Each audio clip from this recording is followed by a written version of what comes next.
All right. Today I'm gonna try to add a initial phase to my battle in the game. Let's see if I can get that done today. Probably not everything, but like maybe most of it. So I've made some tweaks to the game. So I'll just show that first. So now I've enhanced the animation speed and the rotation of the characters are proper. So the battle goes like a lot faster. But as you can see, when the battle starts, the fight begins immediately, and I would like to have like an initial, like a battle unit placement phase before it actually begins. So in order to do that, probably I'm gonna need, even before working on the actual unit placements on the tiles, I'll probably need like a button here. At the start of the battle, I will have to pause and not continue. Still show the enemy units and the player units. The placement of the player units will be the places of the last battle, like how the last battle started. And then there will be a button that will say, let's say, continue or something like that. Then once the player clicks on that, then the battle begins. I'll work on that first before actually controlling the units and placing the units on different tiles. I'll work on the button to unpause the battle to go to the next phase and start fighting. So I'll have to go to the scene with the battle. Here you go.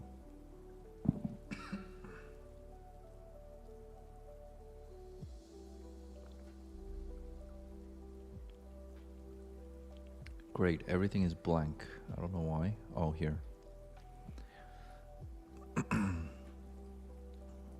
Right. So if I go to UI canvas and then turn on 2D, right now there's nothing in the canvas, which makes sense. I'm gonna need like a button here, which I will try to borrow from the other scene. Let's say here. There's a test button here, right? I'll just copy that. For now, I'm not too concerned about like how the button should properly look like. I don't really care about that. I just need some kind of a button to, yeah, like that, to continue the battle. So if I play the game here, nothing's gonna happen because the units and everything is all dynamically loaded from the other scene. So this scene itself doesn't run the battle. It's just the environment and that's it. And the actual script dynamically loads all the units and then does all the work. What is happening in the... battle controller is saying some values are empty. Let me see what that means.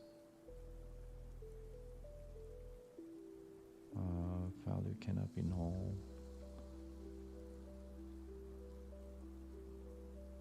Encounter repo.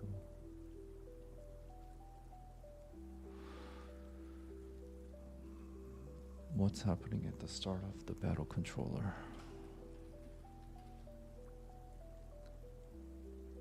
Okay.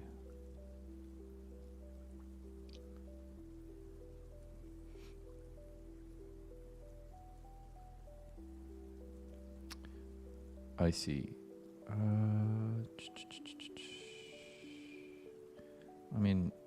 happens if I just comment all of these out?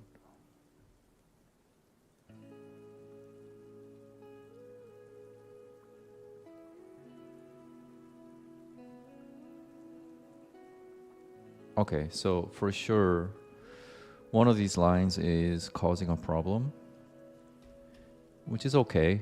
It's not a big deal. These are needed to dynamically load the units and start the battle. So I'm not too worried about that. So, okay. So instead of calling this test, let's try to call this a proper name. Let's say begin.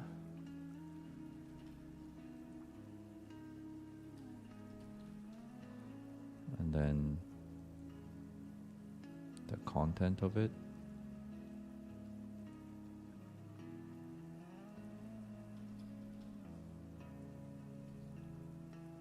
Okay. And once that's clicked, what should happen? It has seen switch test button, which is probably not right. We don't need that. We need a script to attach to start the battle if it's clicked. So let's create that. I'm gonna go to the code and then assets. Scripts is where I put all the scripts, and then go to the UI components. So I am a React developer, React front end web developer. So I'm used to organizing my code in kind of a web app style. So this component will be battle begin button component, and that will be, let's say we just add it here, I guess.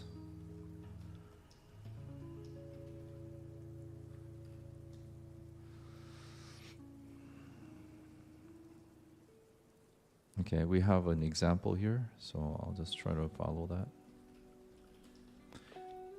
Namespace is a C# thing.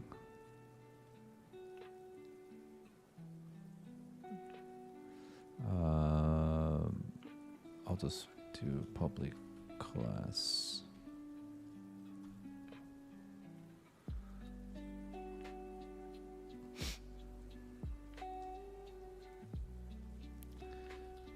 Begin battle.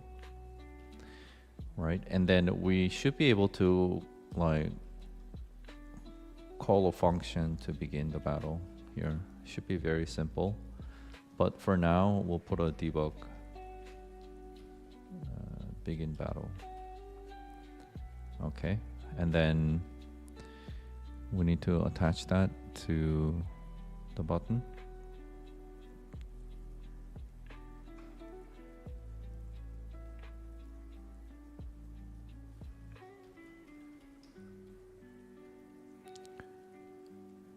Battle begin. Oh, sorry. I need to do these things.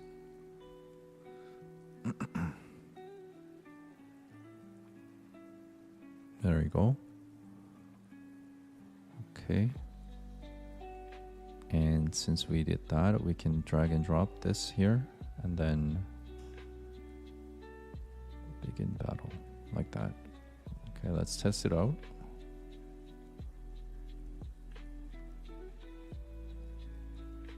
All right, so we can ignore that. Click here. Oh, nothing happens. All right, so let's see. It's as if the function doesn't even get called at all. So that's odd. Canvas group. Do I need canvas group?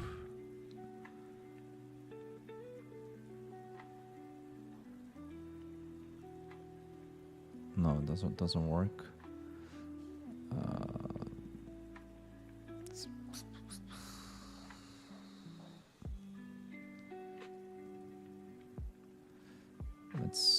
let's think. What could be going wrong? It could mean that so the UI buttons in Unity works by detecting raycast. When you click here, I guess a ray is casted and then detects which UI game object collides with that ray. And that's what this is for, graphic raycaster on the parent UI canvas game object, which has the canvas component.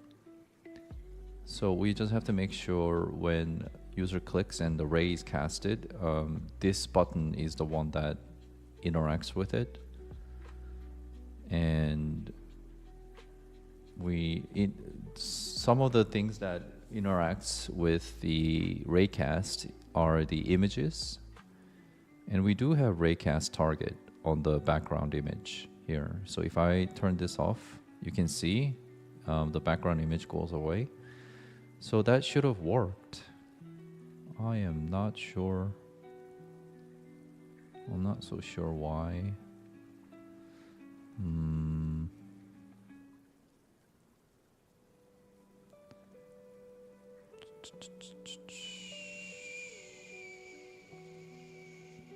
I'm not sure. Maybe because this scene doesn't have event listener. That's probably why. Yeah, I think so. Event system. Yeah, you need event system to listen to mouse clicks and rays casted. So that's probably the reason why. This is why I like to test every single step of the way. Yeah, there you go. So if I now click on begin, you can see the debug. So we know the on click is working here. So we can delete that. Now we need to call a single function that will begin the battle. And I do have a battle sort of the overall battle control global class, which has all functions that outsider can use to manipulate the battle. So this is probably where we want to begin the battle. So for example, we want to have static void begin battle. Well, since we're already in battle class, we can just say begin.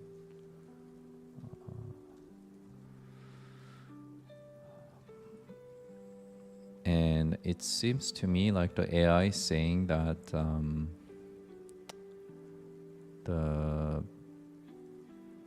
what was it saying? There's a state. There you go. And battle state. Okay. So yes, we do want set battle state to combat.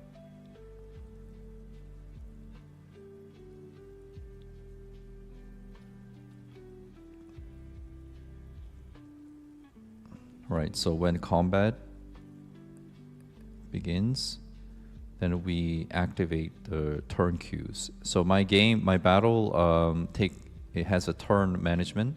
So each unit has to wait for their turn. But as you saw, the battle was starting immediately. So something must be setting this somewhere. So I need to find that. So I need to find where this is being called.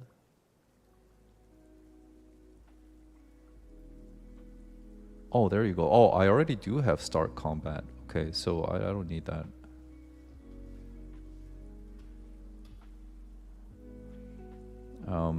And start combat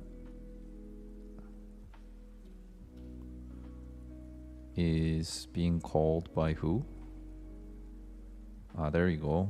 So battle controller is the most, this is a class that we saw here, right? So it is the mono behavior script that is attached to each scene, and it's supposed to commence the combat straight away, which shouldn't happen now, so we need to delete that. Which means, unless, oh, then I think we implemented what we wanted, I think. Okay, so I'm gonna save the scene and then I'm gonna go back to the tutorial. And I'll just need to run. And when I click on the test to go to the battle scene, it's not gonna begin the fight, as you can see. So this is when the user will click and move the units to place them, and then once you click begin, which I did, nothing is happening. Click, click, click, click. Did I forget something? Oh yes, I did. I'm not even calling this start combat here.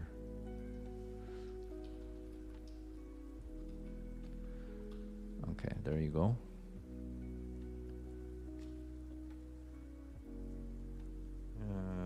Going back to Unity.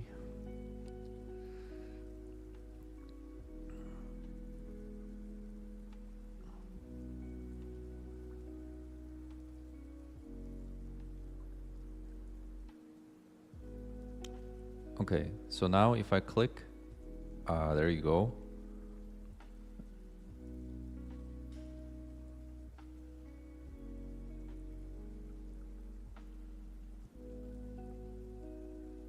Okay. Just wanted to check again. One thing I noticed was when the battle begins, they all start at the same time. Yeah, see, they all take turns at the same time, which shouldn't be the case, I think. Which should not be the case, because there's differences between the agility stats, and agility stats in my game is the one that determines whether somebody should take a turn first or not, or more frequently than the others. So for that, I might ask the AI, because it's been a while since I wrote this code, so I need to ask the AI. So for example,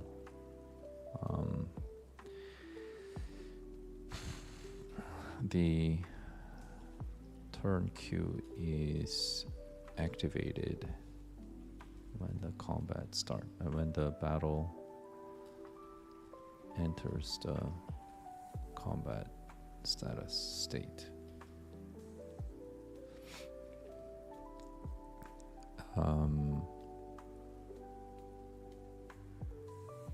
When the turn queue is activated,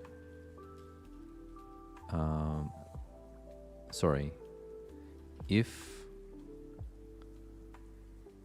the turn queue, if the battle was in the initial, what's the initial state of the battle? Preparation, right? Initial preparation state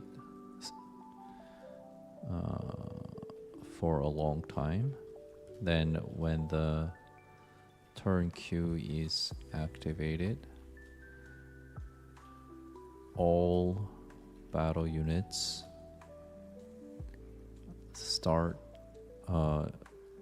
have a turn simultaneously. This should not be the case.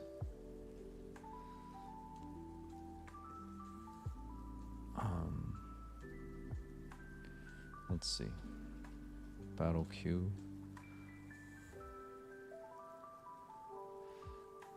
So when I look at this code, a unit is in-queued into the battle queue, and at that time when the unit is in-queued, we calculate time to next turn, which is, I guess, oh, here, next turn. So it's number of seconds to the next turn, and then based on their agility and stuff, here, normalized agility, and then we get a specific next turn time. This is exactly the reason why, I think, because you saw that initially the battle units were on the board, which means they were already added to the battle, and they must have been in-queued at the start of the preparation phase. So let's say the time to next turn is like 3 seconds for a unit. Because we were spending more than 3 seconds in the preparation phase, when you click on the begin battle, all the units start fighting immediately and having a turn altogether. So that shouldn't be the case. What we should instead do is only when the battle begins, we should treat that as a different kind of a case. So this is correct. The units need to calculate when they should be activated from the turn queue, the battle queue, at the time when they're in queued. But when the battle starts, it's a different treatment. So we need to tell the AI that. So I can see that in battle queue,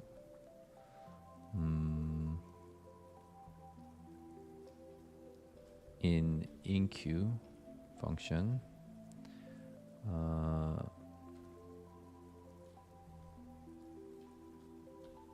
next turn time is a timestamp, right? Current time, yeah, timestamp at which the player, so battle unit should be activated to have a turn. However, if the battle spent a long time in the preparation phase, then every single unit would have passed their next turn timestamp and therefore would immediately get a turn when the battle begins all together. This is not what I want. Ideally, when the battle begins, we should we should go through each unit and refresh their next turn time.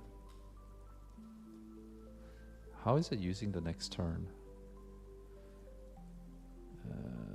Yeah, it's creating a queue entry and it's adding it to the queue. Okay, so refresh their next turn time in the queue entry in the respective queue entry object.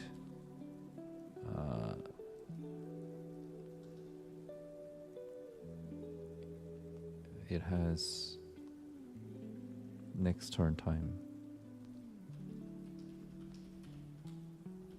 property.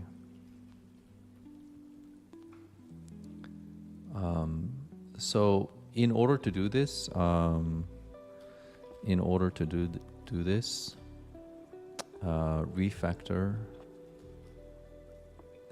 extract the next turn time calculation logic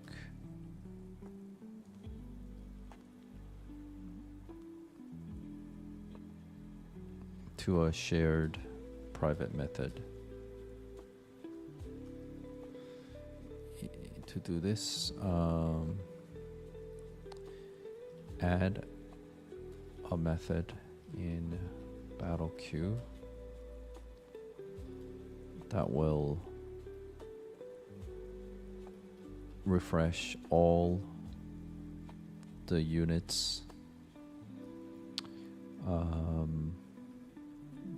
next turn. Next turn time, so that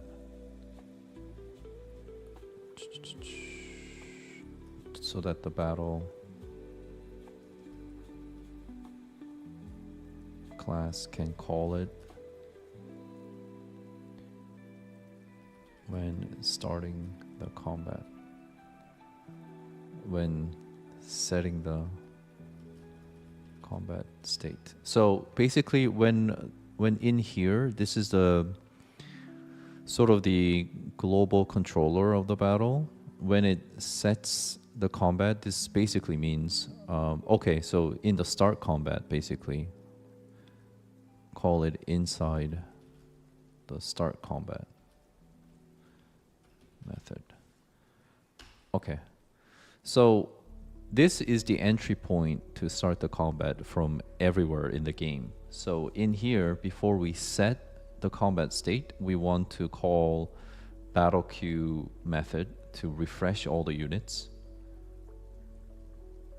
and then set the combat, and then that will start the combat queue. So there you go.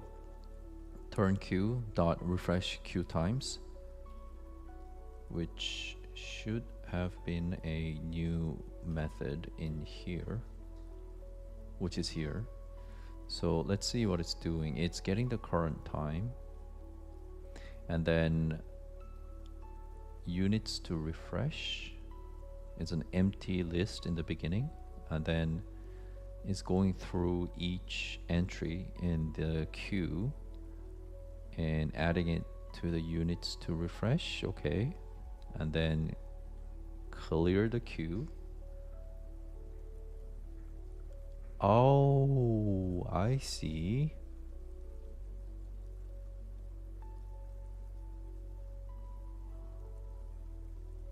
Oh, it took an interesting approach. Where is this? Okay. It took an interesting approach. What it did was it actually dequeued all the units and then in-queue them back in so that this code can be triggered. Oh, I see. I was thinking like maybe it can leave the units in the queue as they are and then just simply loop and then update their next turn time property. I wonder why it didn't do it like that. Why? I mean, this works, but this to me is not ideal because it's all we want to do is a very minimal amount of work without having any side effects. What the dangers of doing this is when I add some logic to the in-queue. For example, like I publish an event and something else in the game has to react to units being in-queued, then I'm gonna be publishing unit in-queued twice per unit because we're removing the unit from the queue and then in-queuing it again. So yes, AI almost here coded this like a junior programmer, which I don't want, right? So what we need to do is tell the AI your approach to remove all battle units and in-queuing them to the queues again works for now, but is dangerous. So when you're working with AI, this is sort of how you should take the approach with the current state of the LLMs. They do actually, they hallucinate less. I found that compared to like a couple of years ago, they have drastically improved. So their solutions are correct, but their solutions are like a junior level solutions. They work for the time being, but it's not kind of extensible. It's not thinking about the wider picture of where the code base is going to go. Only you know that. The AI doesn't know that. So you have to guide the AI almost like a junior programmer. So for now, but it is dangerous because I can add some additional side effects to the enqueue method, and it will be run twice, and the side effects will take place twice now. In the refresh queue times method, I only want to loop through the queue entry objects and update their next turn time, which is the minimal amount of work. Let's see.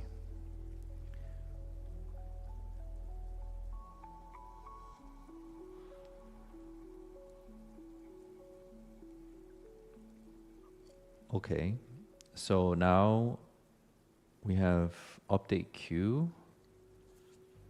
Create a new sorted list to store updated entries. Okay.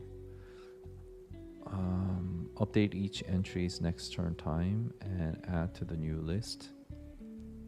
Okay. Calculate the next turn time and queue entry. We're creating a new queue entry for each unit, right? With the newly updated next turn time. And then the updated entry is added to the queue in a sorted manner, and then we replace the queue with a new queue. This is gonna work. This is gonna be safe, I think. But why do all this when... Oh, yeah. I guess this is fine because it calculates the next turn times fresh, and then it sorts the... It keeps the sorted order correctly. So this is pretty safe. It's probably safer than my approach. So in this case, AI did a much better job than me. So we just need to test, and then before accepting everything, we just need to test.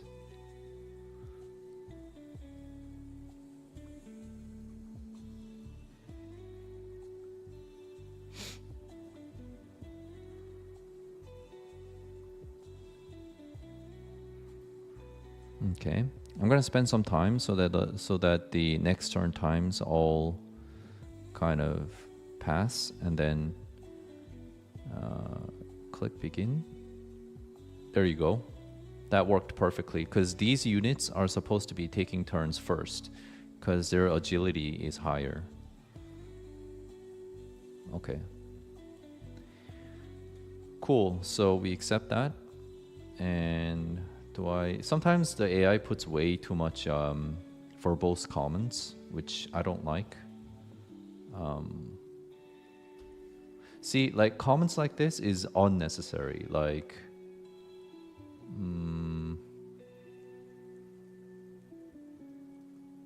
because this, yeah, no, I guess it's okay. It helps to read the code, and okay, that's fine. Because this is a complex part where we are normalizing the agility. We don't need something like this.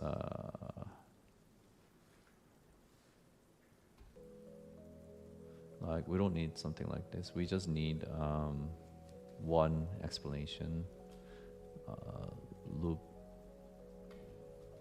the current queue entries and prepare sorted list of new entries.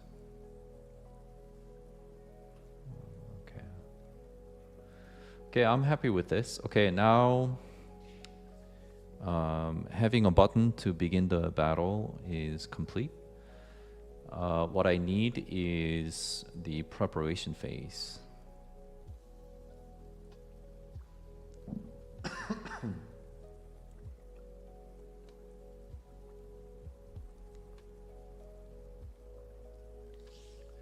So I have to think about how the UX UI is going to be. So here, what do we want to do? Let's say I'm gonna, in the stats, I'm gonna beef up this warrior to be more tanky. So ideally, in the tutorial game, this is a part of the tutorial. The players should realize this character should be at the front to protect this character. So this is the main character, but this main character in the beginning is nobody. It's not a warrior, nothing. It has a no class. In the beginning, it has a shepherd class because that's his profession. So he's really weak. So this warrior should protect. So I want players to like keep failing the battle until they realize, okay, I need to put the warrior to protect the other character, warrior in the front. So that means either I can allow.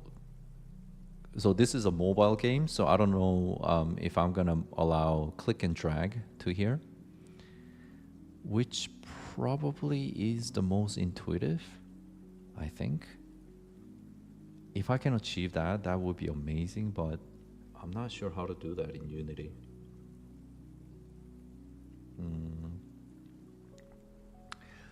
What I can do is once a player clicks on this unit, then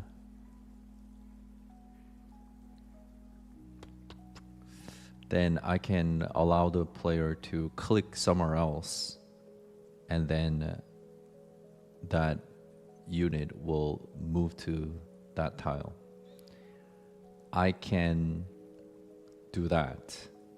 And then also, there's going to be other characters later in the game. In the beginning, you have no other kind of heroes you can use in your party, because there's only 2 in the game so far who joined your party. So even if you click, you cannot replace the character with someone else. But later you should be able to. So that menu should pop up as well. So yeah, here's what I'm gonna do.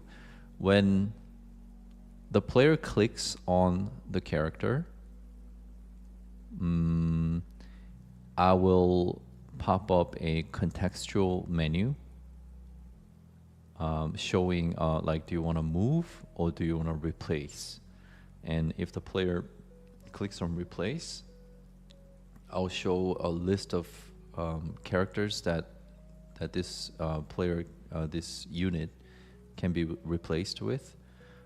Or if the player chose move,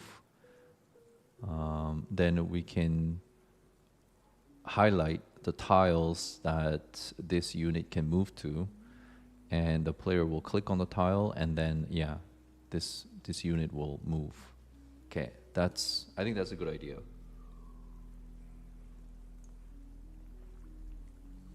Now, in terms of the contextual menu, I have no idea how I'm gonna do that. So let's try to take a picture of this and ask ChatGPT. So like that, and then I go to ChatGPT.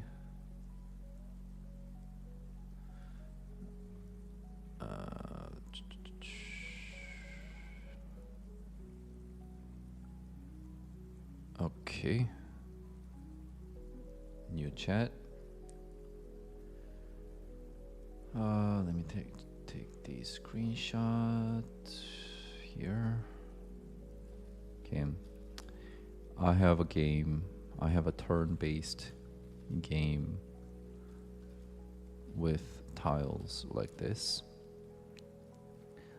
When a player clicks on a unit, I want context menu to show up with menu items. What did I say? Replace and move.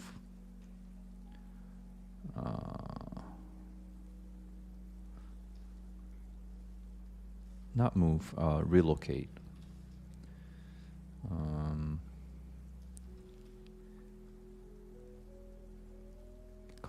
I want context menu to show up. Okay. Can you show me UI design of this context menu with the menu items?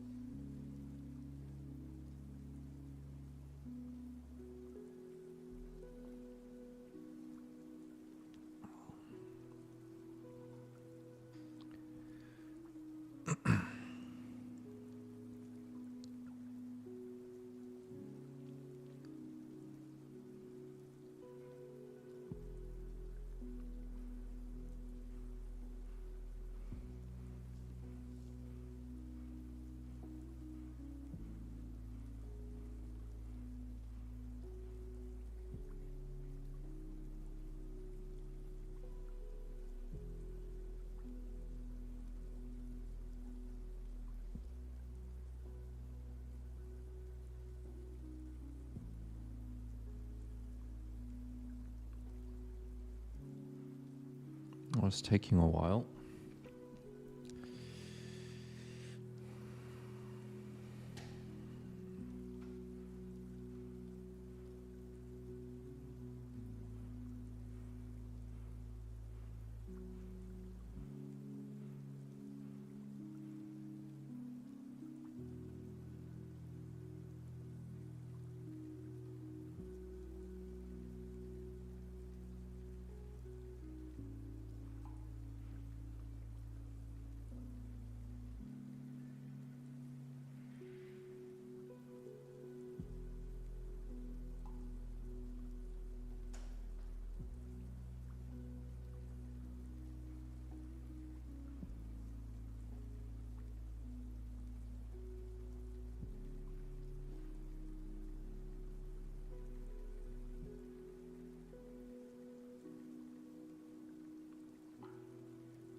Okay. I like that. Except, where am I gonna get this icon? These icons look really good to me, but I don't think I can get these icons anywhere.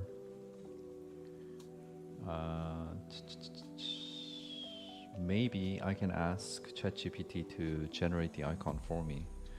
I mean, the image is very similar to what I have here, so ChatGPT is pretty smart.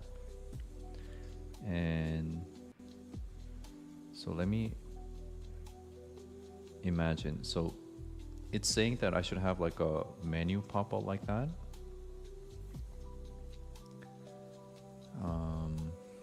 Let me think.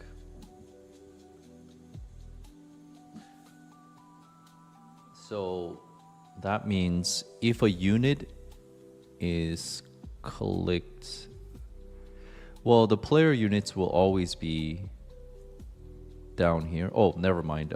Sometimes player units can be up here. If it's a special class, like a rogue, like a assassin type, you can actually start the battle deep in the enemy's trenches, territories.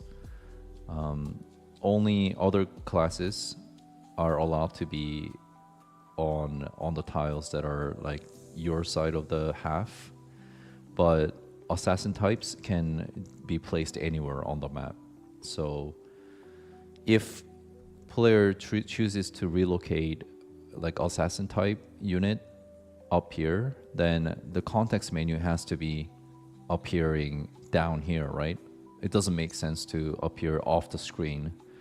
Then players cannot click on that. So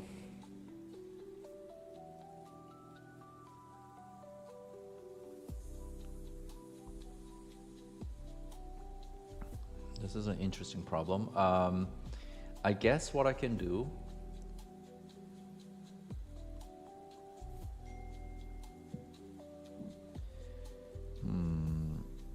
It's a bit of a complexity.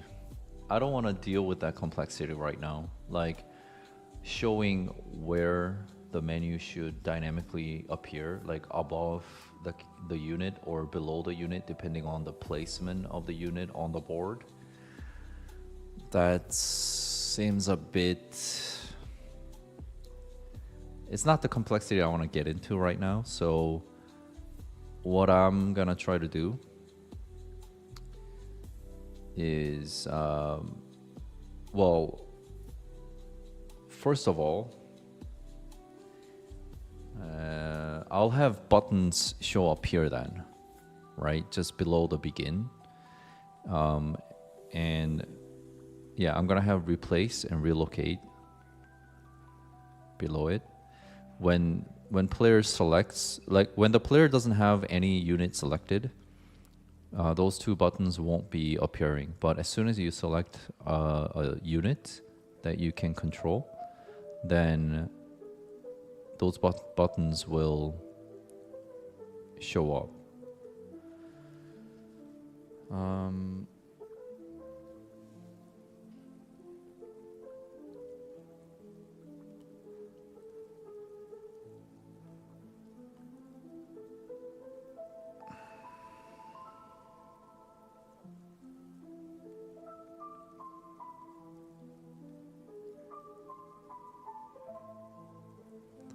Let me think. Yes. Yeah, let's do that. So let me go back to the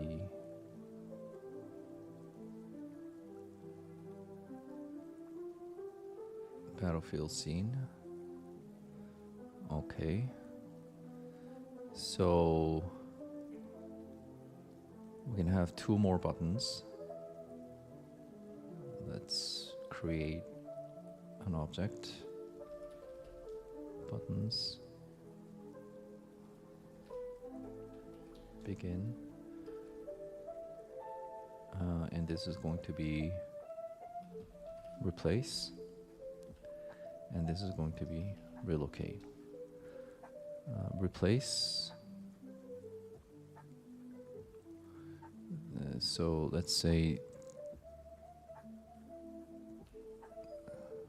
the Y position of this is 180. Let's keep it at 180.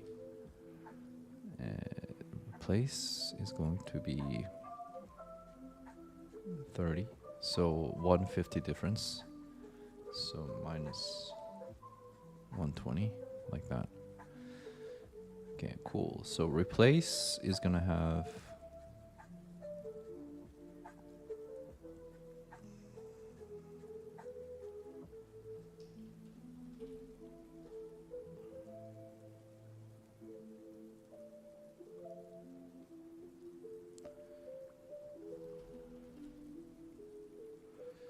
okay, and then these icons, I don't know if I can probably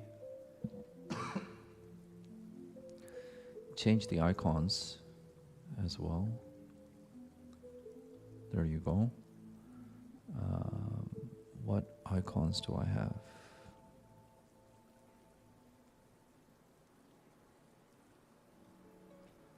I want something like a check mark. Well, that's cool. You can have icons like that? Oh yeah, you can. Which I don't want at the time. At the moment. I want some like an empty state and a check mark state. So this is a check mark, which I can probably color differently. Yes, I can. But it's not very visible, is it? It's not very helpful. No.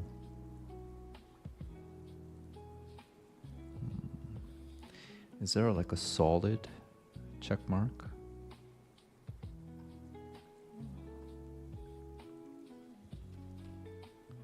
No, there isn't. Mm, I wonder if I can like generate custom PNG file and then use that as my own icon. I probably can, right?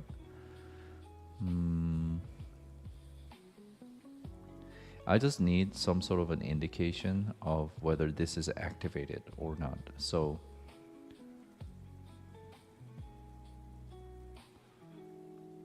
maybe arrow. Okay. Okay, this is good. I can have arrow here. Something like this. But a little bit bigger, I would say. Scale. Okay. And I'm sure I can change the colors. Yes, I can. So that is perfect. So by default, I will have gray color to indicate it's not activated.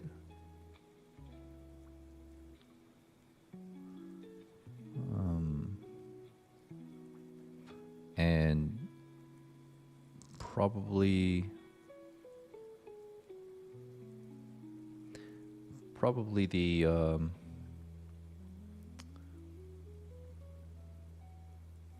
the text as well can be a same gray color. So what's the hex code here?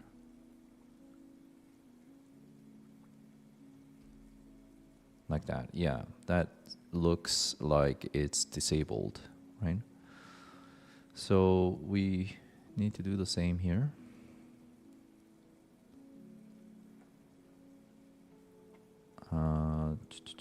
The icon is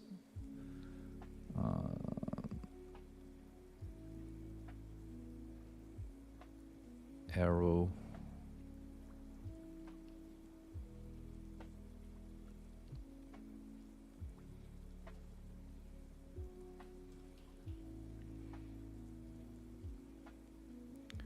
Make it 2 times as big, and color is this. Text color is this. Okay, and only when the user clicks on a unit, these will light up to white color, which indicates you can click and choose one of the two. And when they click on it, the white colors will change to green to indicate you're in that replacing state. So you can click on other tiles to replace. So the colors will indicate the states. I like that idea. I mean, it's simple enough. I'll probably get like a UX UI designer later to make the game better if it's funded.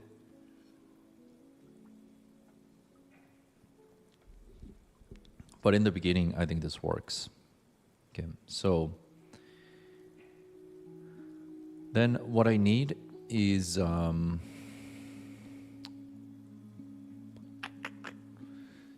I need a way to control these buttons, and I need an event listener. When a player clicks on one of the characters, I need some code to react, and I have no idea how to do that. So, I mean, I'm completely new to Unity. AI is my only saving grace when it comes to this. So I need to ask every single thing to the AI. So in Unity 3D mobile game, I want players to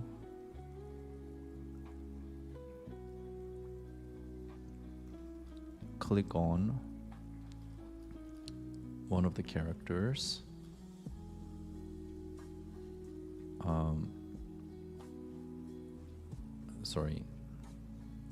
finger tap on one of the characters and be able to detect and run a function when a character is tapped. How do I do that? Can you explain to me at a high level without showing the code first? So what I typically do when it comes to game deving like this with the AI, I use ChatGPT if I need to include an image reference, because in Cursor you cannot. Oh, you can. Oh, never mind. I can use Cursor for that. Okay. Oh, they must have included that like not long ago. Didn't have that before. Okay, there you go. And I like to talk to Cloud Sonnet 3.5 for all my coding purposes. I'll explain the high-level approach for implementing character tap detection in a Unity 3D mobile game using colliders and raycasting. Okay, so that makes sense. Add a collider component when the player taps, okay, using Unity's event system, implement the eye pointer click handler interface on your character script, add a physics raycaster component to your camera, add event system to your scene if not present. The on pointer click method will be called when the character is tapped.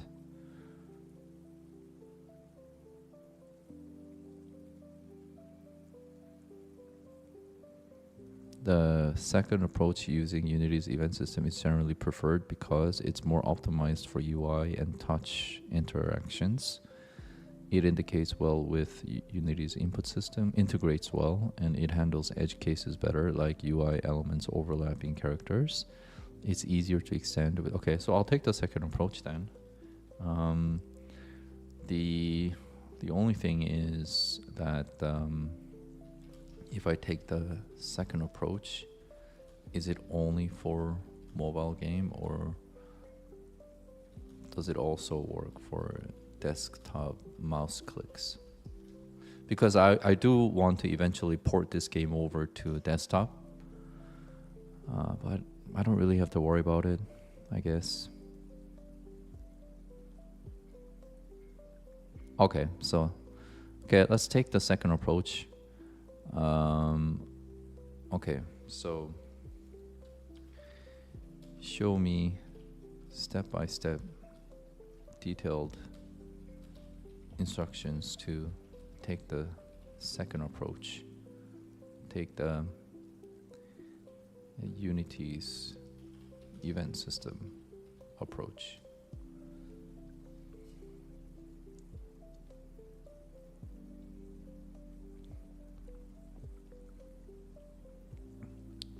Make sure you have a camera in your scene. Yes, I do.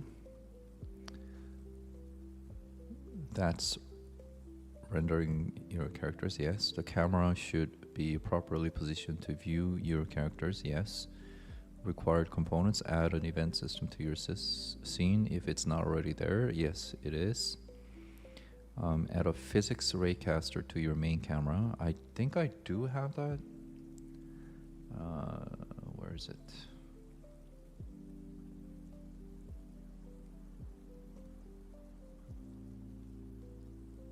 Raycaster.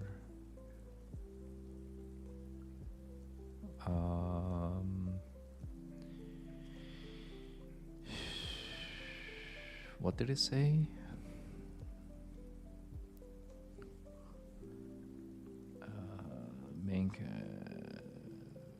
Search for and add physics raycaster.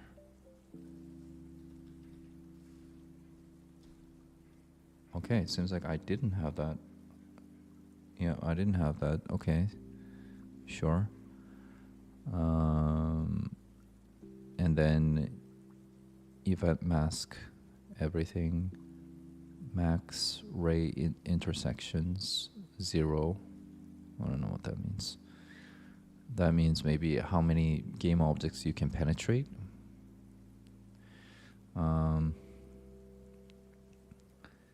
Character setup. ensure your character has a collider component. Okay.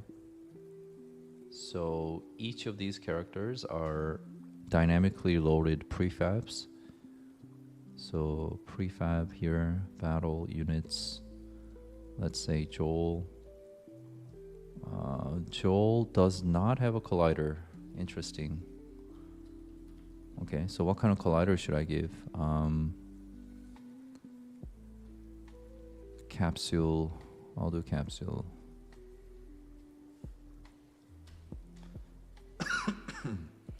And we probably want the capsule collider to be covering Joel. So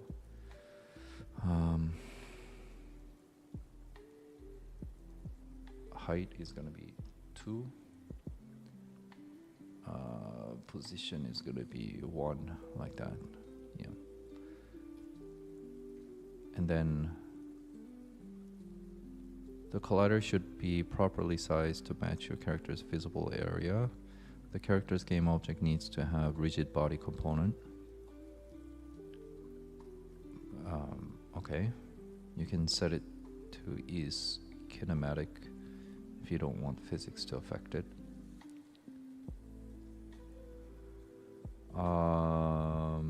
Rigid. What? The character's game object needs to have rigid body component. Like that. And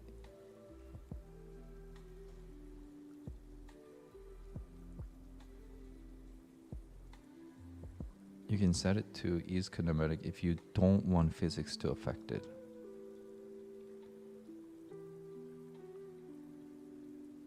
Okay.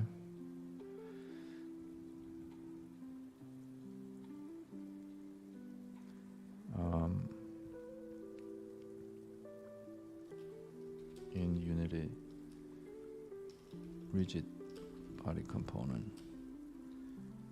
How to make sure physics engine doesn't care about this rigid body.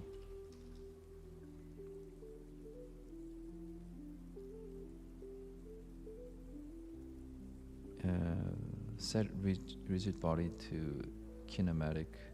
This means physics engine ignores forces, collisions, gravity. The object only moves if you change its transform. Okay. Okay, so that's what I want. Okay.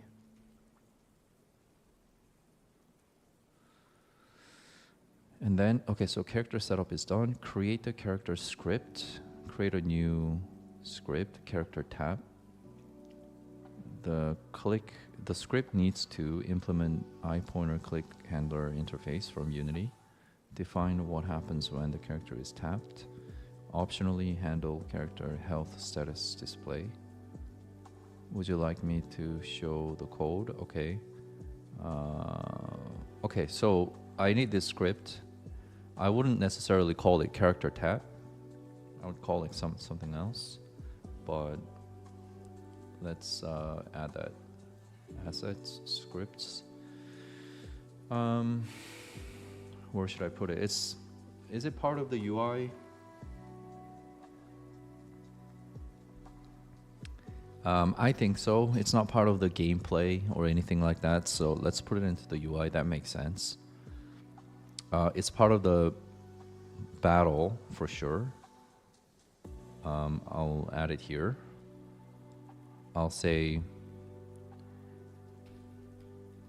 character select. Like that, yes.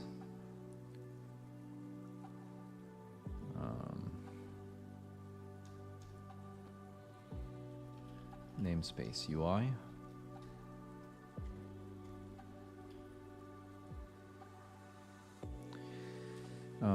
Instead of character tab, I am using character select naming. Can you complete the script first?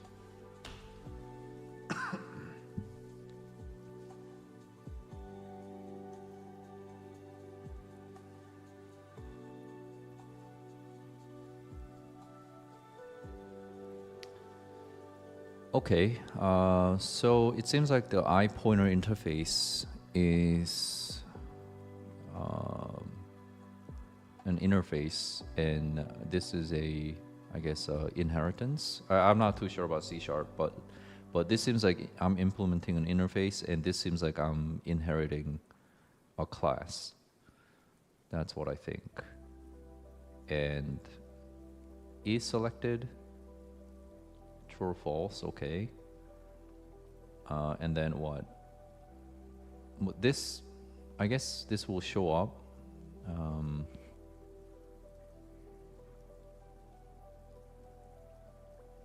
If I put like here, character select, yeah, is selected shows up here, right? So I'm not sure why I need that. I probably don't need that. Reference to character's health bar and status. I don't need this. Why do I need that?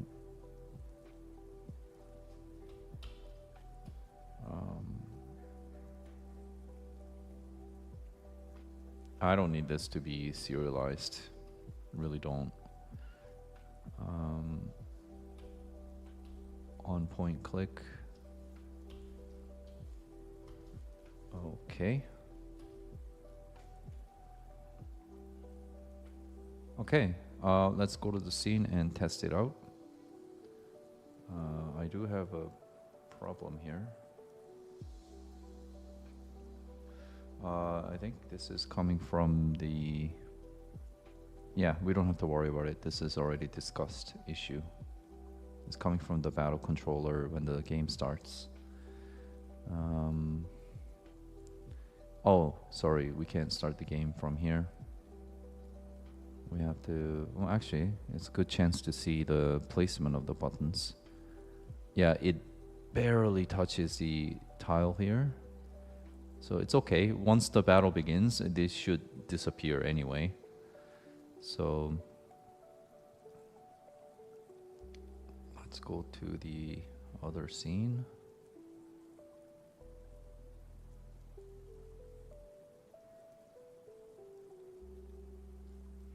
Save it.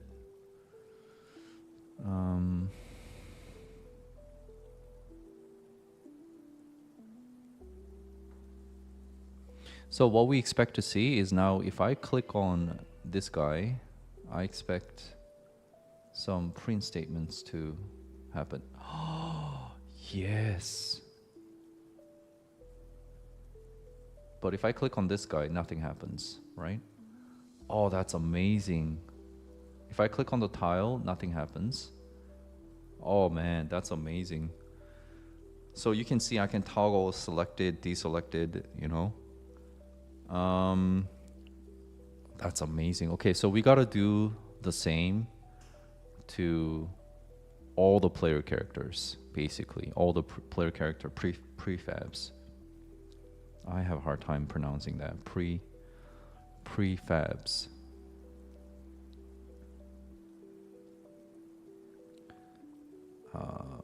Scenes.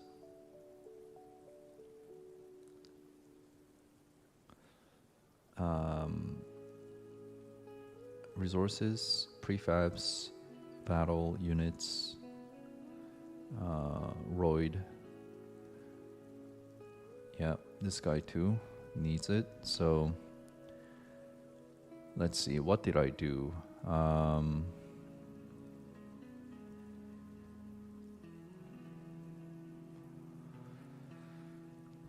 Character setup, ensure collider. Okay, I need to put capsule collider 2 1 like that, and rigid body with is kinematic, and what else? I need to put character select. That's it. Let me test it out.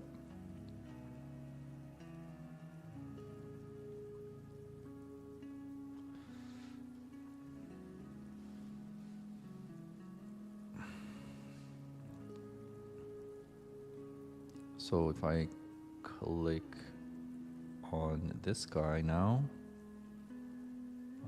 that character with this ID is selected, and then character with this ID is selected, and then I can deselect. Yeah, that's perfect. Now that brings an interesting thing here. Like, what happens if the player selects this character and then changes the mind to select this character? What should happen?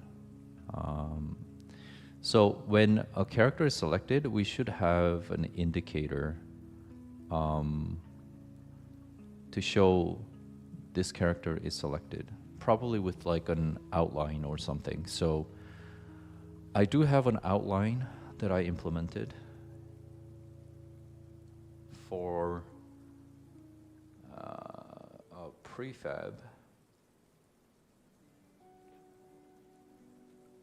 for item crate. I have this outline script. Perfect. So I can enable and disable this. So let me put that as well to the character prefabs and test it out. So here,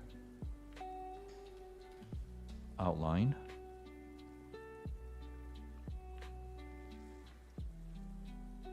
Okay. So in the beginning, it's enabled. Okay. So I will be able to see the outline straight away once I begin the battle. So let's test it out. Scene.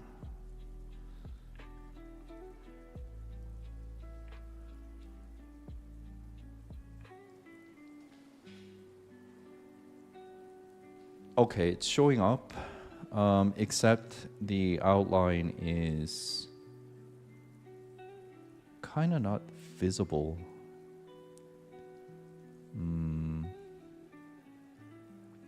And also I'm seeing a ton of different errors. But right now I need to go to the washroom, so I'll be right back.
Okay, I am back.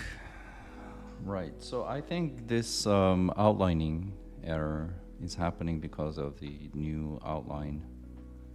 Sorry, not outlining error. All bunch of these errors. I think it's happening because of the outline script that I added, right? So let's check it out.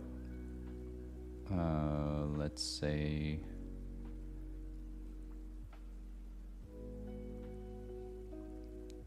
disable it.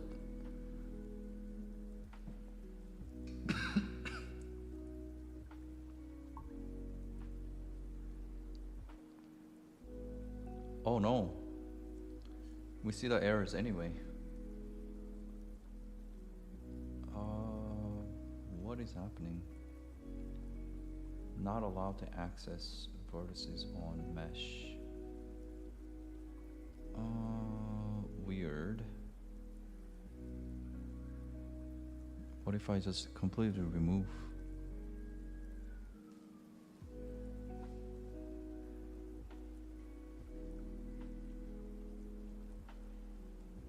Oh, there you go. Yeah, so it is the outline script. That is unfortunate, but outline also didn't look that good. So, time to ask AI, right? When a character is selected, I want to visually highlight this 3D character model somehow to indicate that it's been selected. What is the best non-intrusive way to the existing model? Can you discuss at a high level without touching the code? I always ask the AI to not touch my code and just explain to me and make me understand, because it's so eager to implement a solution that it will just start touching like 20-30 different files to do something. So I just like put a break on it. So there are several non-intrusive ways. One, outline effect. Add an outline shader to the character's material when selected. This creates a glowing outline around the character, very clear visual indicator. Okay, that's what I tried to do, but maybe I need to have a different script. Emission and highlight. Temporarily modify the character's material to emit light. Creates a subtle... Oh, let's try that. I didn't know you can do that.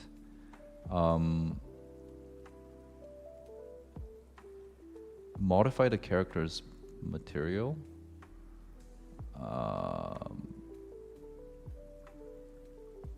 Like...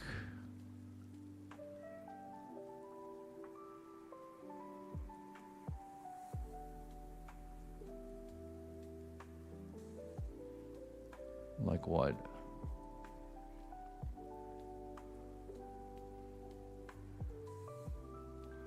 Oh no, I'm gonna have to change each and every...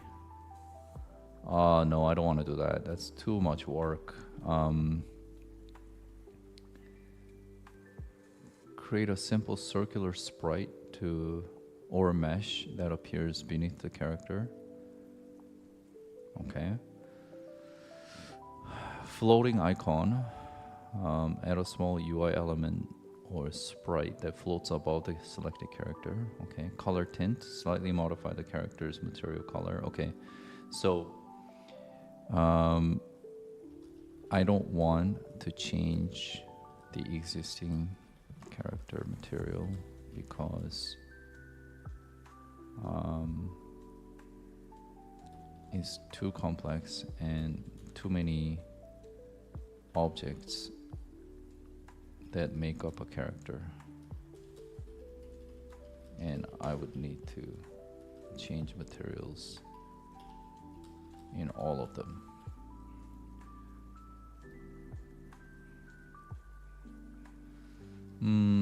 that, in which case, if I don't want to actually change the material of the characters, then the only thing that's left to do for me is probably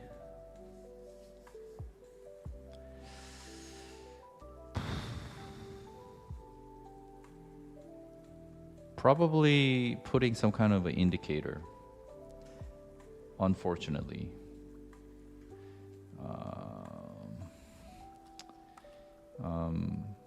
I do have an option to add extra 3D objects,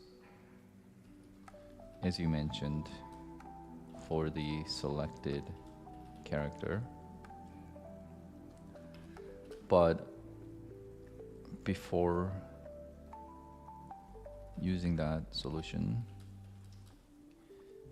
can you think of a way to give and highlight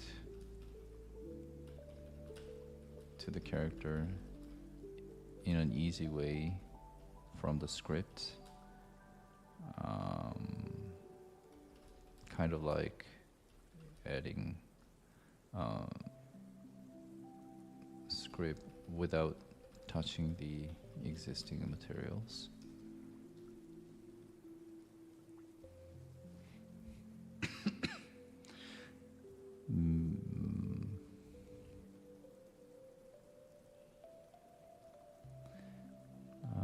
Using Unity's built-in renderer material shader buffer.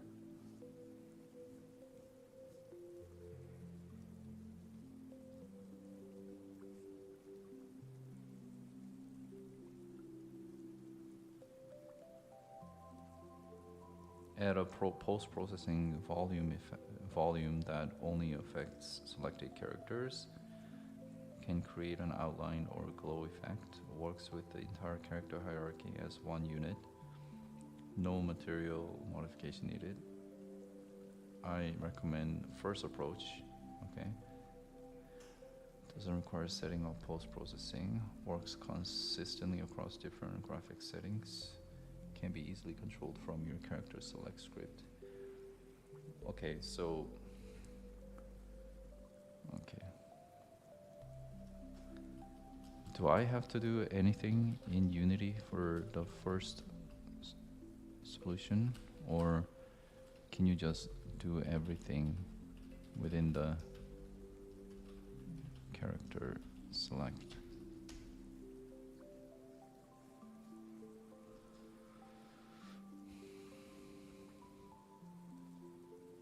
Yes, we can implement the highlight effect entirely through the character. Okay. I mean, if you say so, go ahead. Why didn't you recommend this solution from the beginning then?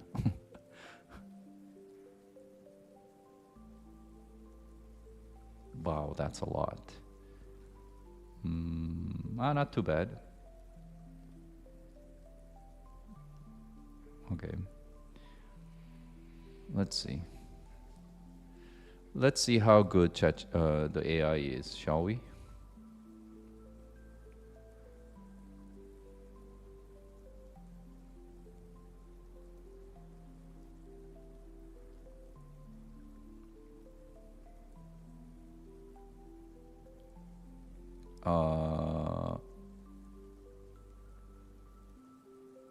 Okay, it's kind of working, but it's only working on the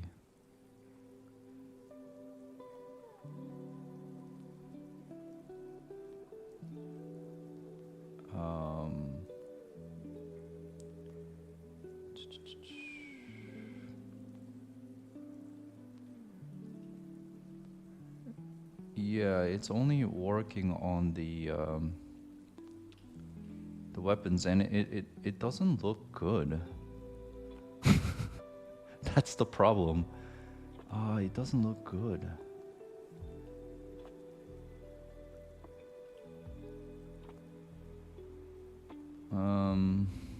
Yeah, it's terrible. Okay. So let me tell the AI. So the highlighting doesn't actually affect the character body, but only the weapons that they are holding. I think that might have to do with holding. Okay, I'm not going to assume anything. Holding. And it makes the weapons become pink. Is that intended?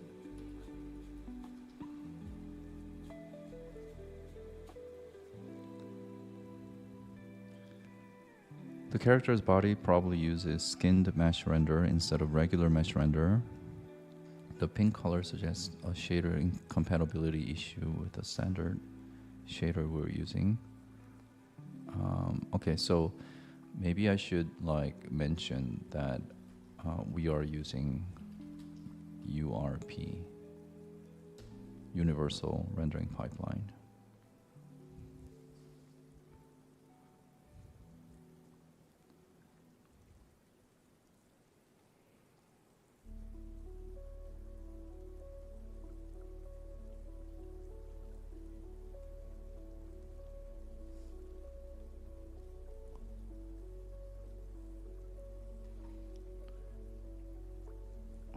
Oh wow, that's a lot.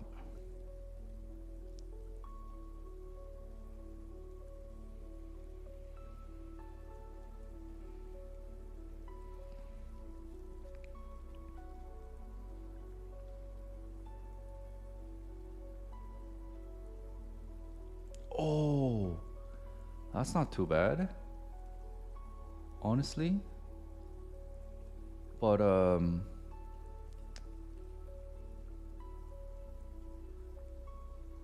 oh yeah, but like I wish.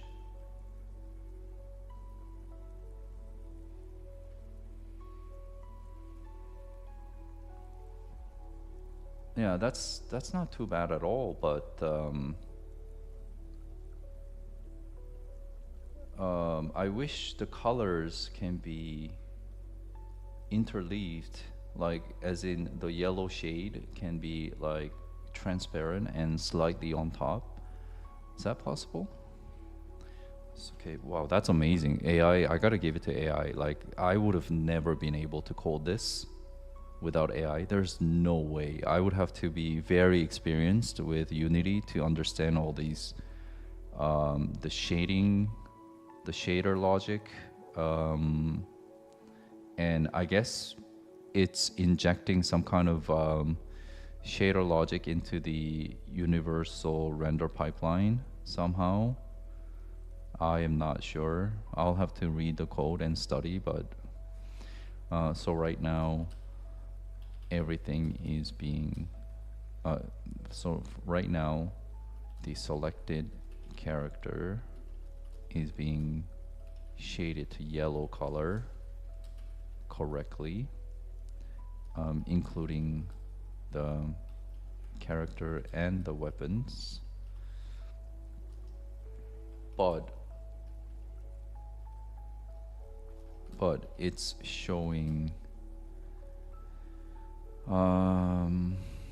uniform hard color like yellow for all mesh. Ideally, I would want this to be more like a highlight layer where it's transparent. It's transparent color that is a layer that looks like a layer on top of previous colors of the mesh. I don't know if this is even possible.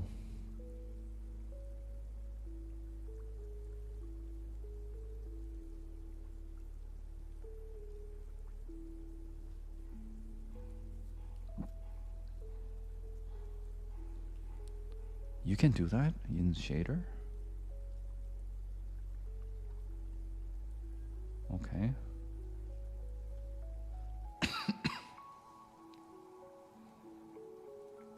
I mean, this will be like a really amazing, like, a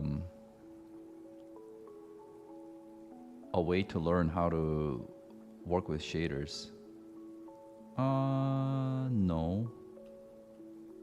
That didn't quite work.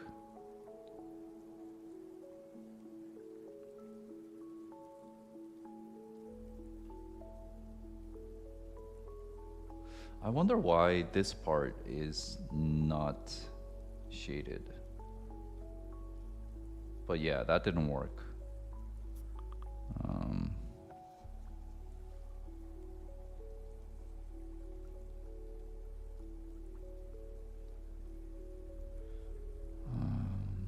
That did not work. I am still seeing hard replacement, seeing solid yellow color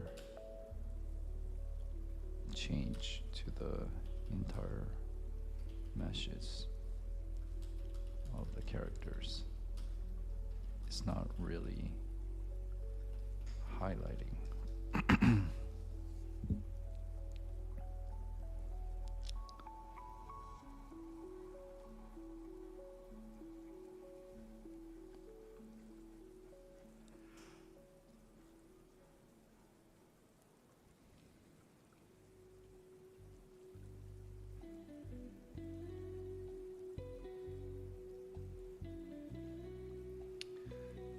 Whatever you say, AI. Let's try it out.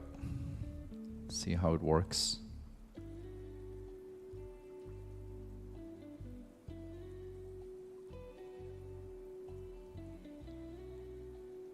Oh dear. That's not what I want. No. Oh god.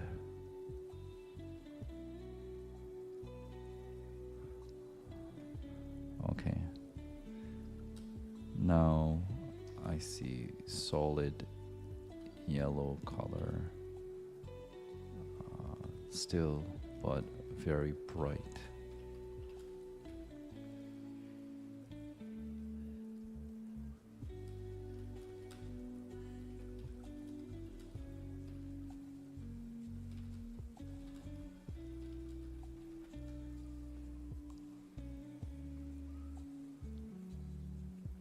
I might have to give up at this point. I think fundamentally, trying to apply highlight effects on single mesh is just not gonna work.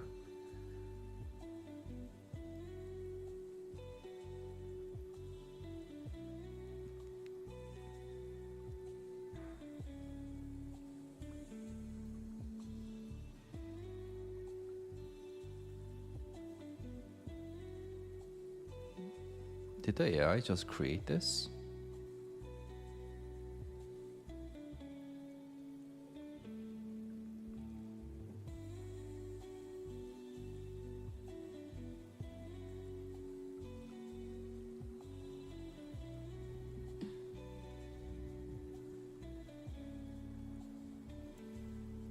Oh, yes. Oh my god. How did it do that? What? Oh, it actually achieved it.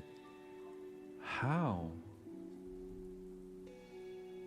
Now the highlight is a little too strong, but it actually achieved it. Highlight overlay shader. What? Wow. Wow. Okay, I am very impressed by the AI. Okay, that worked great. However, I want the selection color to be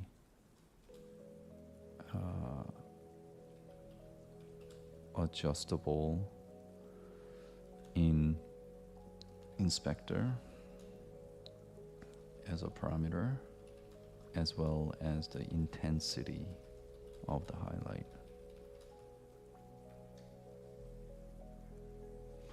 Oh my god, that is crazy. I'm gonna have to create a YouTube video about this. I'll study the code and I'll try to make sense of this, and then yeah, I'll create a YouTube video about this. I'm really impressed. There's no way I can do this work without the AI, because I know nothing about shaders. You know what I would have done without the AI? But it seems like the AI is introducing like a shader layer from the look of it, and then injecting it into the rendering pipeline. I don't know. I have to look at the code. But what I would have done in a stupid way, in a naive way, would be like taking the character model, duplicating another exact same model, but scaling it a little bit big, and then giving transparent material to it, and then highlight the material. So you essentially have two exactly same model. One is a slightly bigger, so it kind of wraps the other one, the real one, inside. And then the outer model is going to have a transparent material and highlight. I mean, that is very inefficient way to do it, but that's what I would have done without the AI, because I know nothing about shaders, and I don't know what shaders are capable of doing even. But like, I'm learning new things just because of the AI here.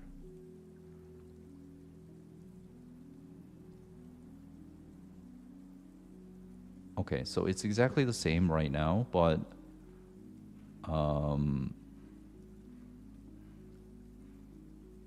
here, sorry, where's the character select here? Okay, maybe I can control the intensity of it from the inspector.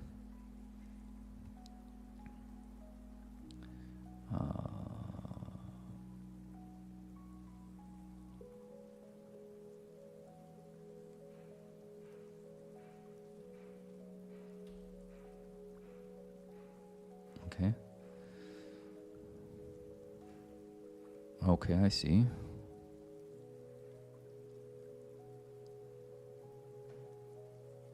Yeah, I think that's good. 0.1.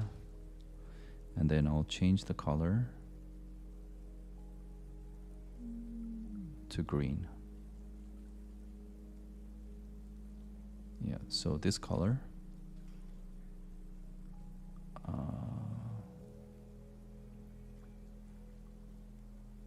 Oh, I have to put it in this. Is there a way for me to specify in hex?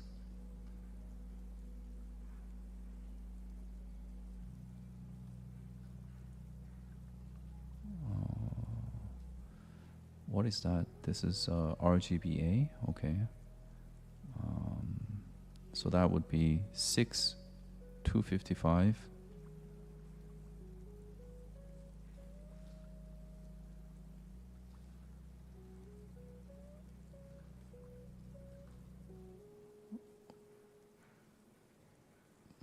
I don't know what I'm doing here.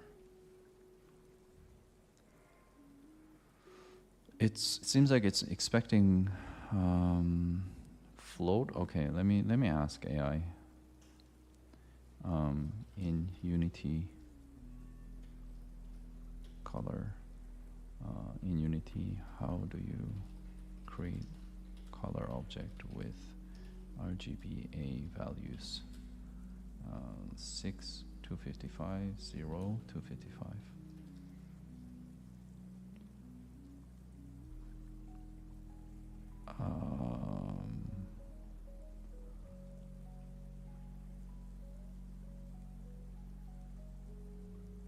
Okay, 6.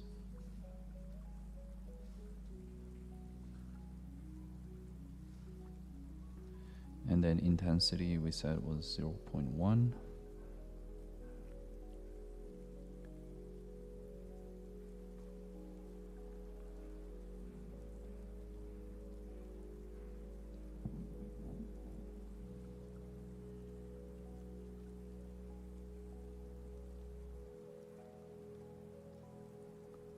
Um, nope. How come that didn't get applied? Yeah, it's not applying the changes I made. Um,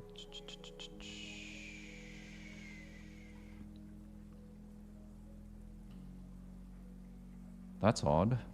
That should have made the changes, right?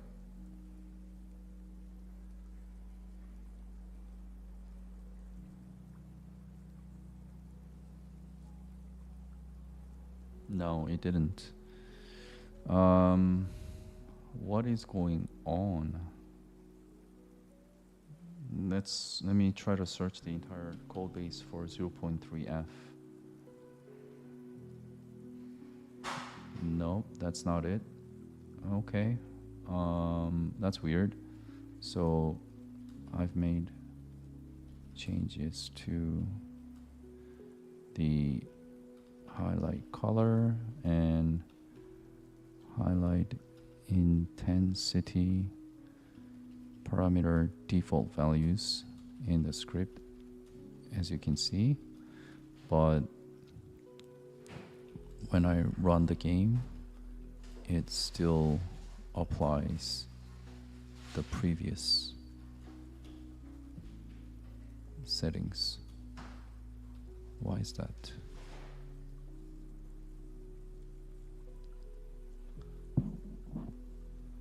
This issue is that the shader's properties block still has the old default values when the shader is first created. It uses these default values. Let's update the shader's default values to match your new settings.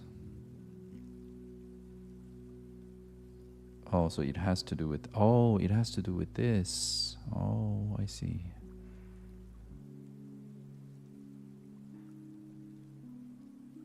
Okay.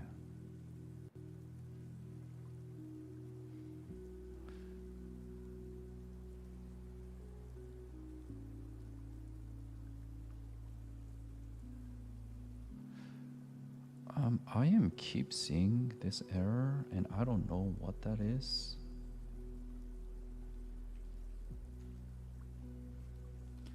I am keep seeing this error ever since this shader work has been added.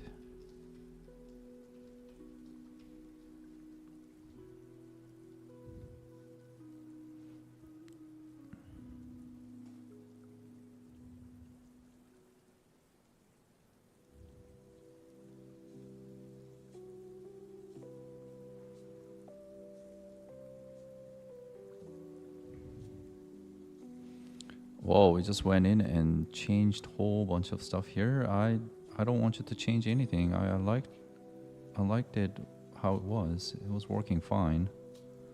I hope that didn't break anything.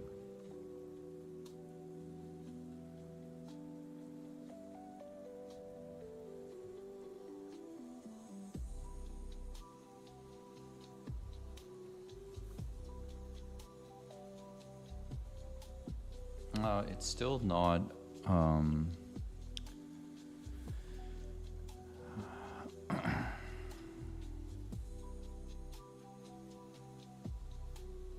it's still not showing the green color. I don't understand. This has been changed.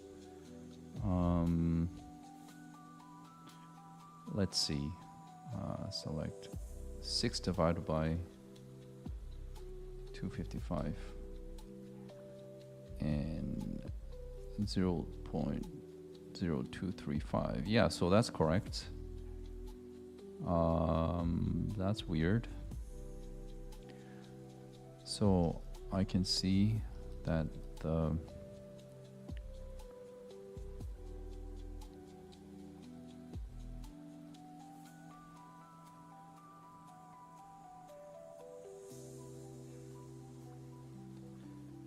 shader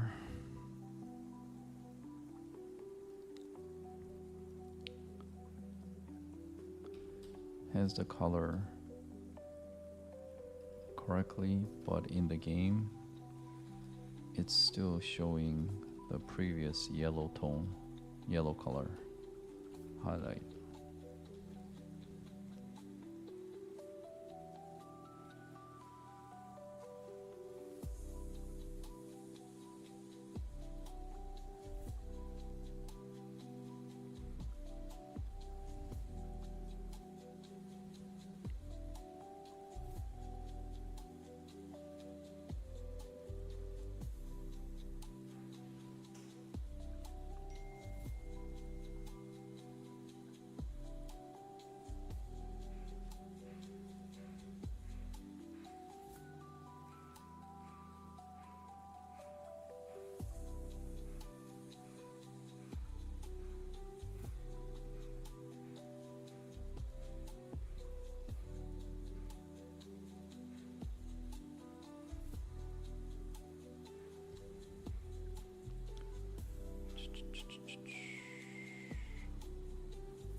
Let's go here.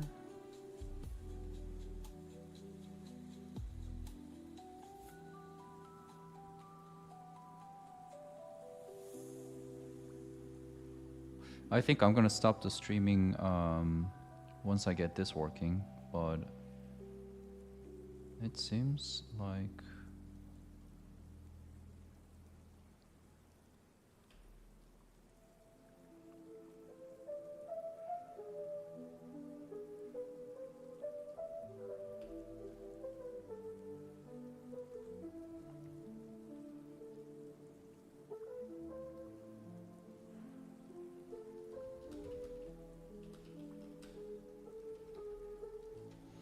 I got this debug outputs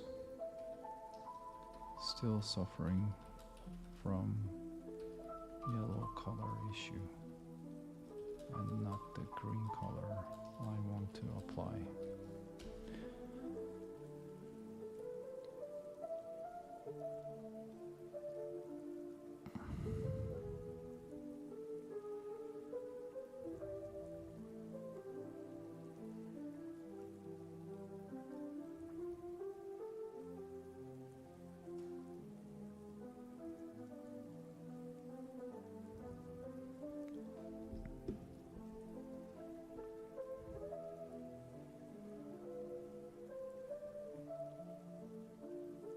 Okay, so we're not using the highlight parameter anymore.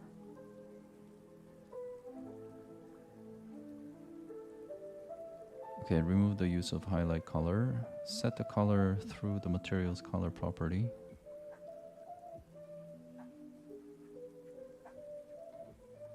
Okay. I mean, at this point, I just want to get it to work.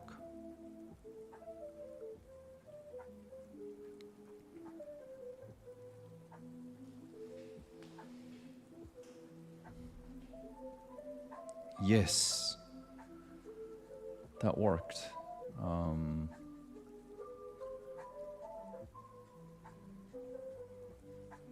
Okay, this worked. Can you now make it so that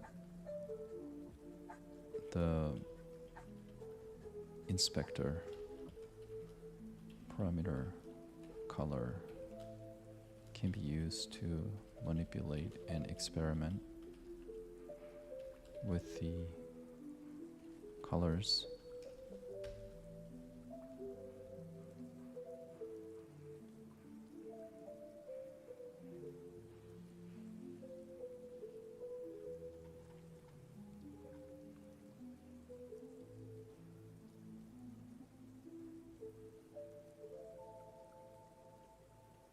Create a new material. It's doing some like funky stuff, like a lot of stuff in here.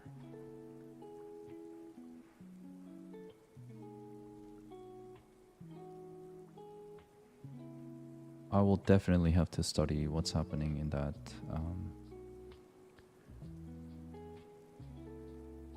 code.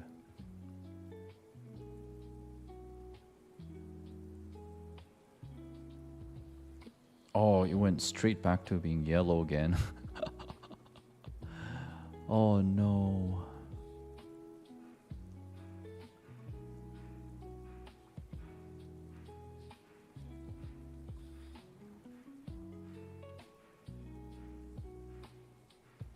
no.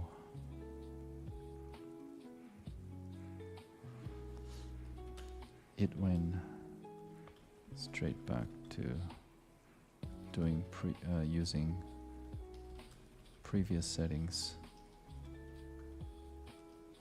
Yellow intensity. How does it even know to use these values? Is it cached somewhere? These values don't exist anywhere in the code base.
Okay, it's doing some funky stuff to refresh. Oh, I just saw pink weapon.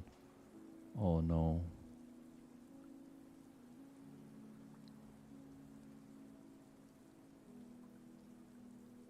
Maybe it's completely broken everything. Oh no, that's fine, but it's still yellow. Oh, okay, that's frustrating.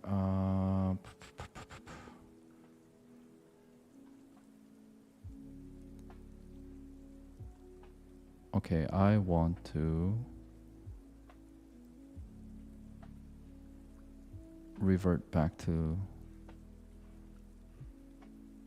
this point. Let's see.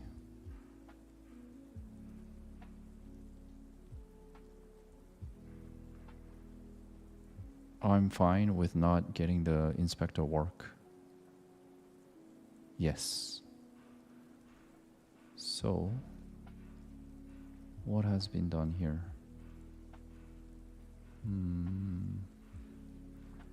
The intensity is a little too much, in my opinion.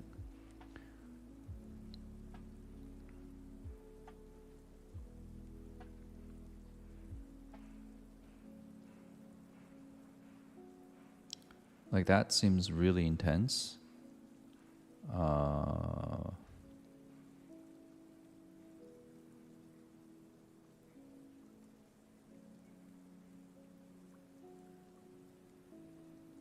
Interesting. If I change that, everything breaks.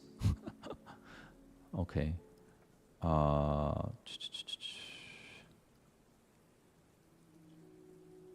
Why is it like that? Even the intensity here is specifically saying 0.1. It's still applying like 0.3.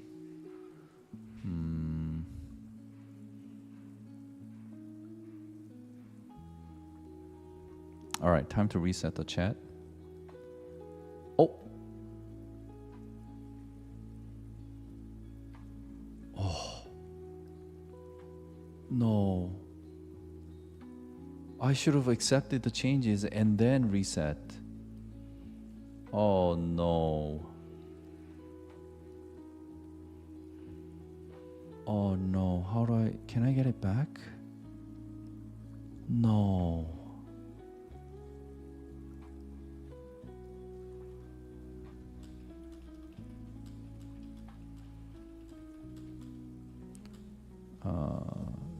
To add an overlay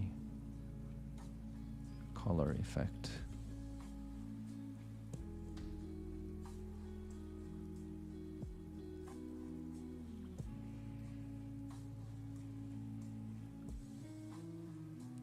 Oh no.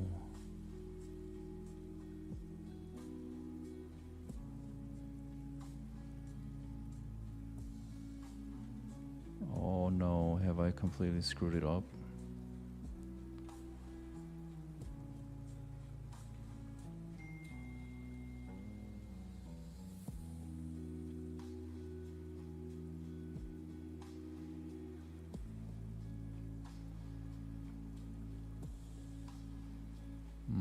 Okay, so it's using green now. Yeah, so that was working before, but the intensity should be on F, but it's actually using in the game.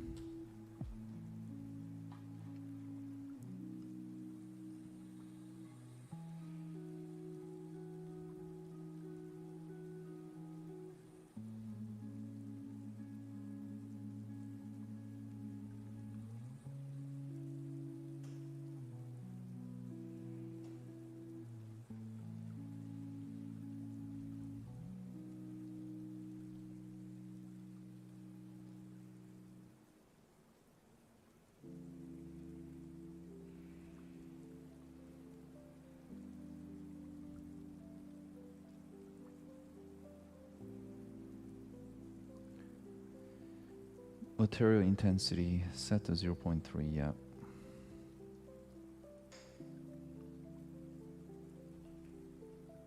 That's what I thought. So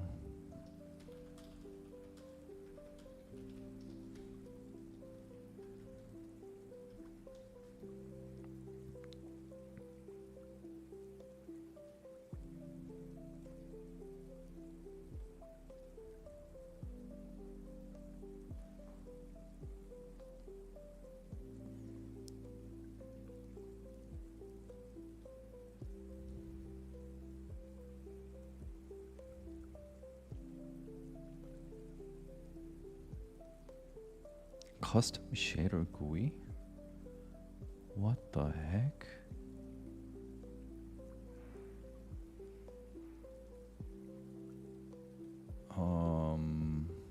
Do I really need all that? Well, I guess I can tell it to remove it later. I'll just let it do its own thing for now.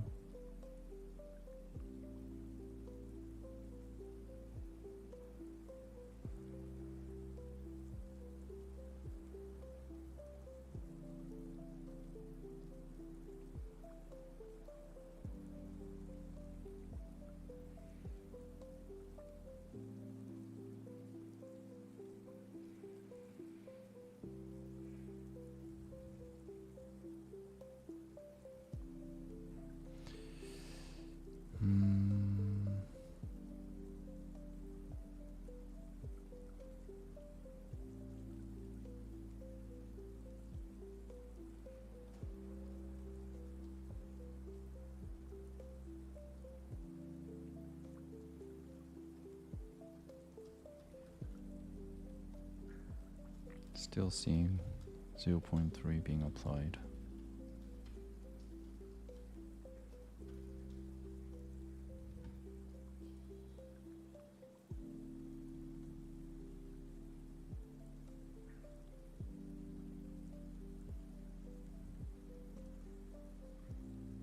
But since it's a serialized field, the value in the Unity inspector takes precedence. To fix this, select any game object and you have the look at the field, change its value. Okay. Oh, I see. I have to change it in the prefabs, maybe.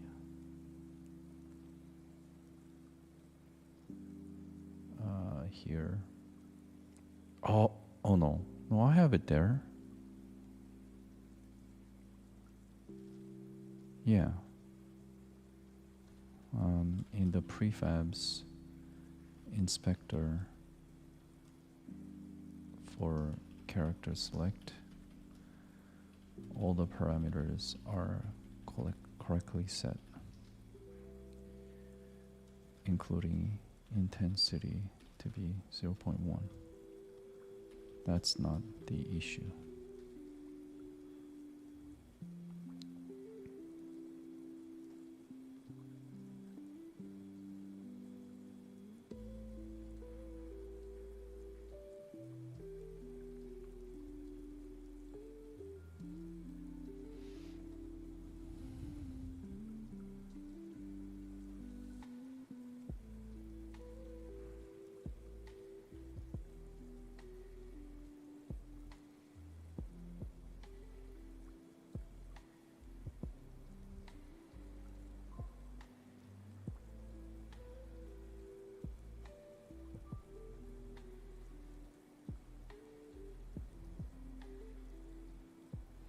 Okay, that kind of makes sense. It's saying that because we're creating materials dynamically, it overrides the existing values and then puts a default value. Oh, now it's 0.1. But that's wild. That's not what I expected. It becomes almost like a transparent ghost. Is that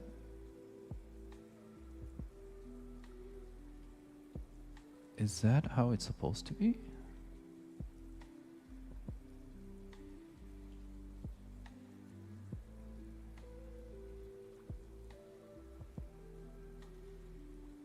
Yeah, that is definitely being transparent and see-through. Okay.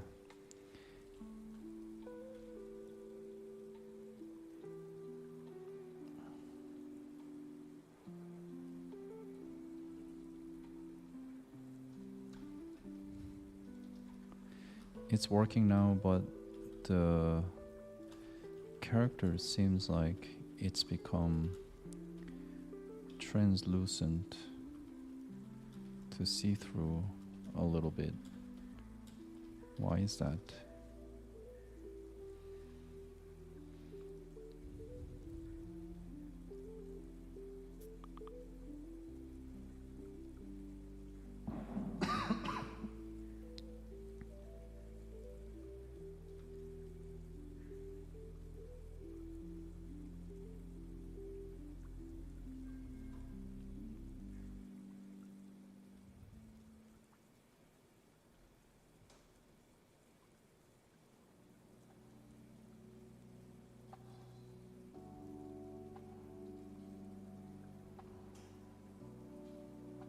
Oh, yes. Oh my god, finally. That's what I wanted.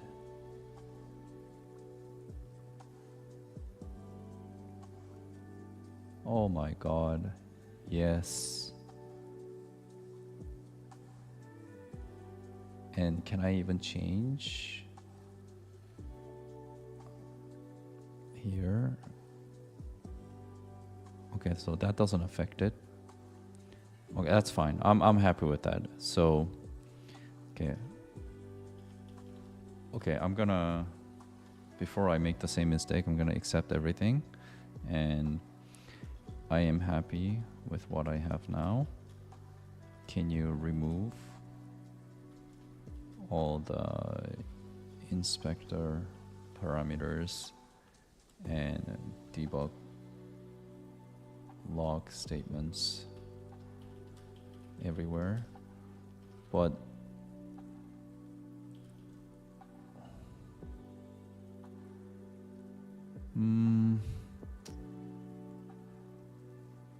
okay, I'll leave the. Okay, let me just ask. Why is it that when I change values in the inspector parameters, color and intensity, it doesn't take an effect right away during runtime?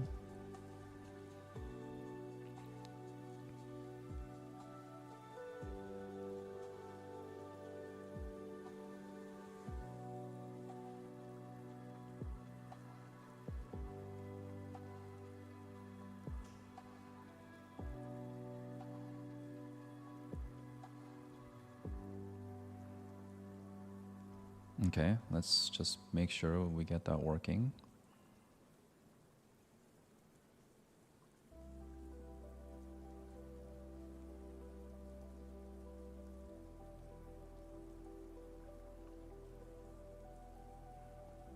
Okay.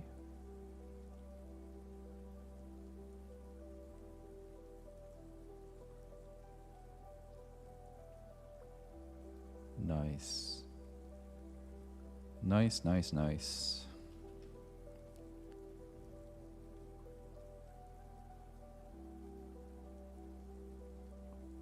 Nice, nice, nice, nice. Okay, I'm happy. Okay. Can you remove all the debug log statements everywhere in the files you've touched so far?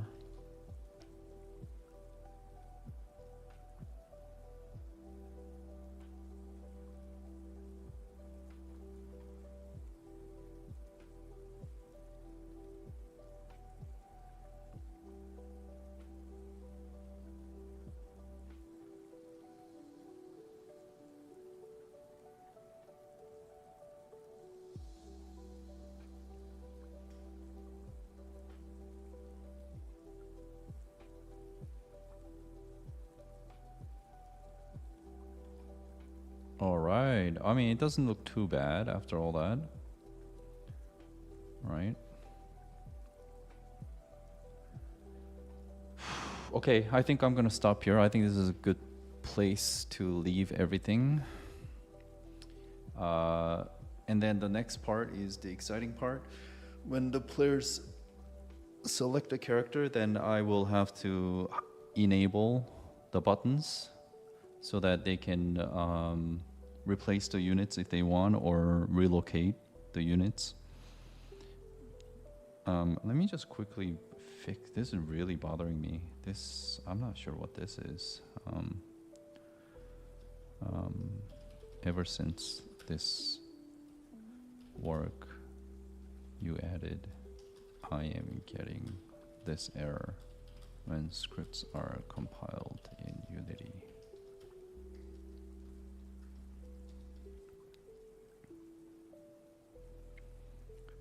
I hope this doesn't screw everything up.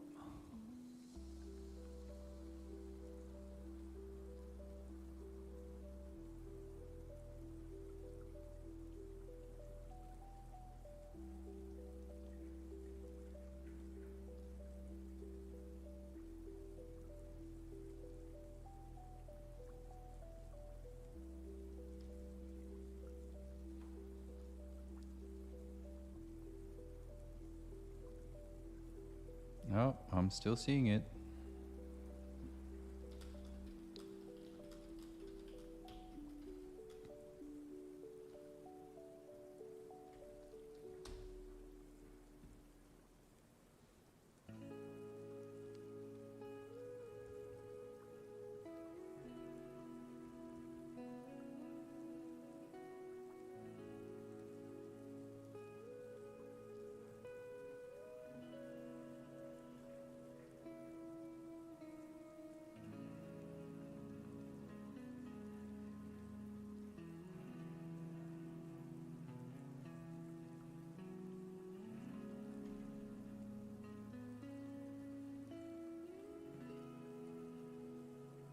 Oh, still seeing it.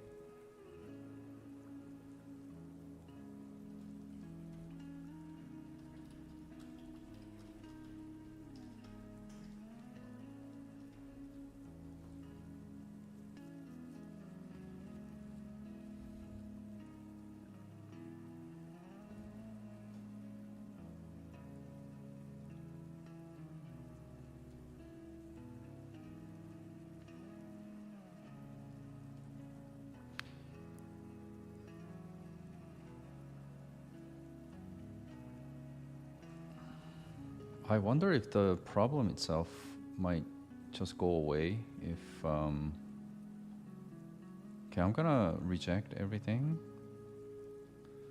and the problem might just go away if I restart Unity.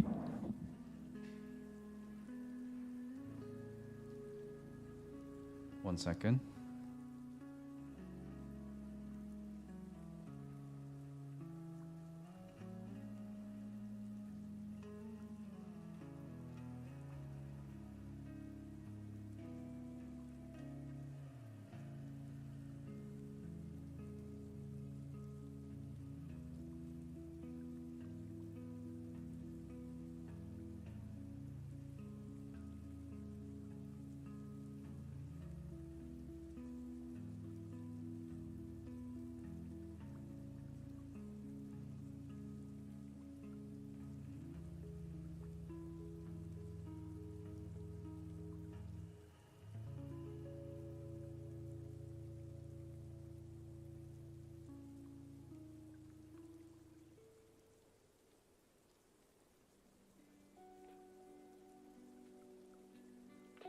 All right, I'm back. Okay, so let me just try restarting this. Sometimes that gets rid of some weird errors for me. I don't know. Unity can be a little bit flaky like that. Okay, so I will go here. Probably like change something. Some change. Go back. Compile. You see? There was nothing wrong. Oh God. You can be spending hours with the like AI trying to fix that issue, but in reality it wasn't the AI, it's the Unity that's having the problem. Right? So I'm just gonna make sure everything works as intended, and then that'll be it for the stream. Yep. And there you go. But I can still click on them, which I shouldn't allow when the battle begins. So I'm gonna fix that. But yeah, that'll be it. Thanks everybody for watching, and